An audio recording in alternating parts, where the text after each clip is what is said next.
Hello, everyone, and welcome to your post celebration day. A lot of interesting things happen, but congratulations to us Canadians. We have made the World Cup.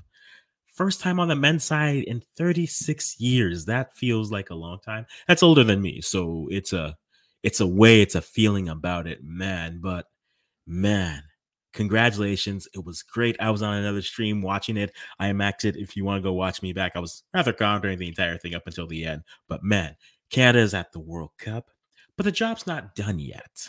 Yes, the World Cup draw is coming later this week. Also, fun facts if you're following Canada soccer, you have the ladies celebration tour next week out in Vancouver. You have also the draw for Nations League coming up for CONCACAF. There's a lot of news coming for World Cup qualifiers and just matchups in CONCACAF, not to mention Wednesday playing Panama to end it out, maybe seeing some fresh new faces on it. But our journey isn't done yet.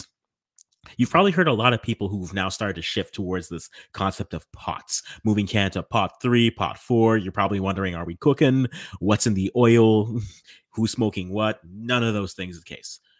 Give you a quick review of what's happening. It's simply this.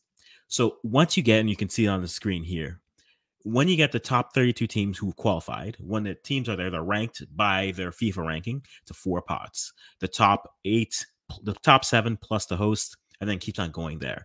Currently, Canada sits in pot 4, about 2 spots. This is before the window started, so 2 spots before, and basically they have an opportunity to maybe move up into pot 3.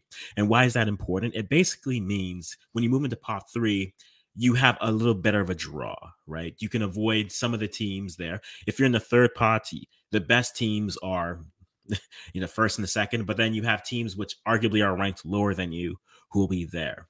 Now, interesting thing for pot 4 is whoever makes it through the intercontinental playoff, especially from CONCACAF, will be ranked in pot 4. That's why right now, yes, we see the USA and Mexico there and Costa Rica in pot 4 and 2 respectfully. However, they aren't necessarily free from that intercontinental playoff, especially depending on results. I think the US is the most unlikely, barring a loss. I think they have to lose by 6. So that's not very likely, but any team can go. Canada is qualified and they are in. So what does that mean for Canada to move into pot 3? What needs to happen? Well, looking specifically, they need teams ahead of them to drop out.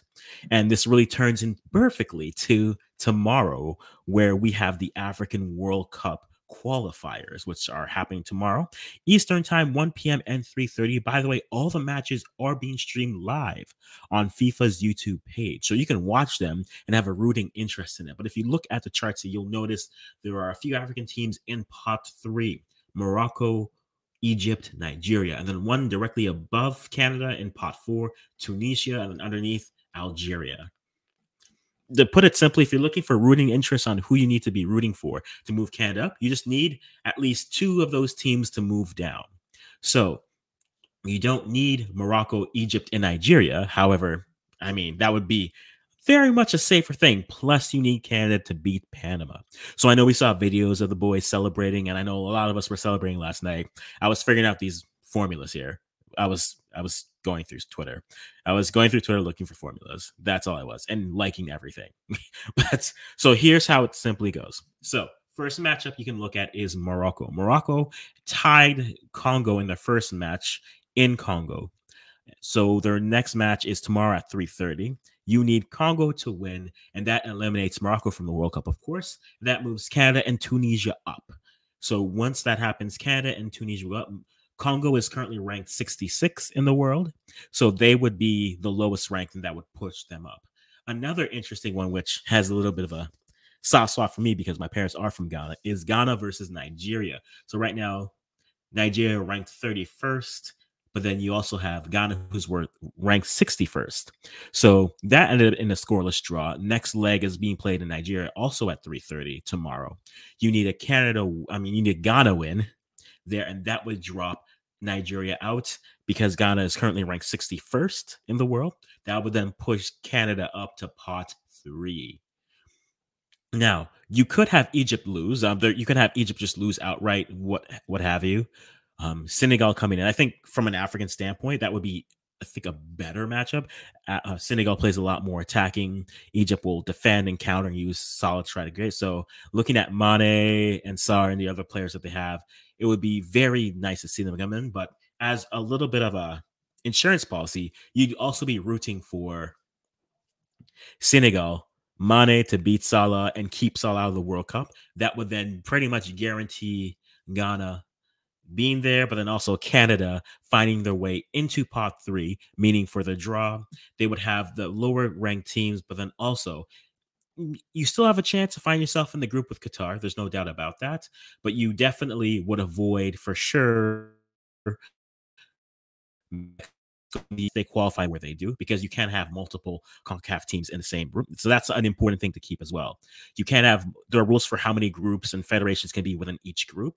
I think the only one that doesn't fully apply to sometimes is UEFA.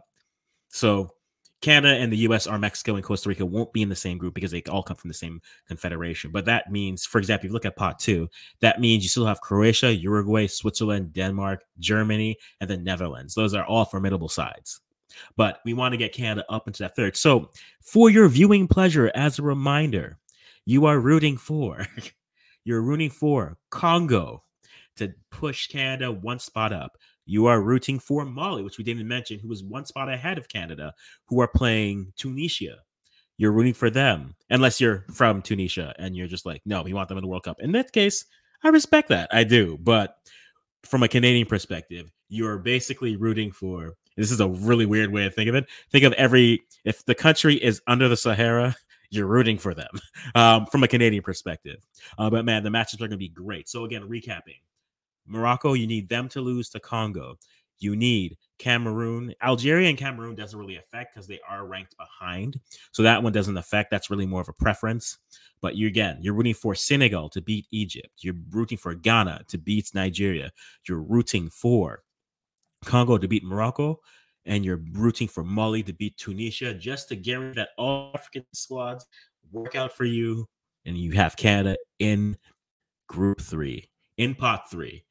Moving on to that, guys, let me know in the comments what you think. If you're new here, I primarily do Canadian content as well as a little bit of African content. We are called the Africans for a reason, so we have to kind of live that through and live up to that name in ways or shapes. Leave us a subscribe if you like the content we're getting. Give us your predictions and comments. Which result do you think is most likely to happen? Also, turn on your notifications where we have more videos. We're going to be all over the place, working with different players, different people. It's exciting time if you're in for the World Cup. For exciting time for Canada soccer. So we have Nations League draw coming up, World Cup draw coming up, the national team on the ladies' side celebration tour for the Gold Cup, and plus some U20 trainings coming up. So we'll definitely try to keep you posted on that. But until next time, guys, you take care and bye-bye for now.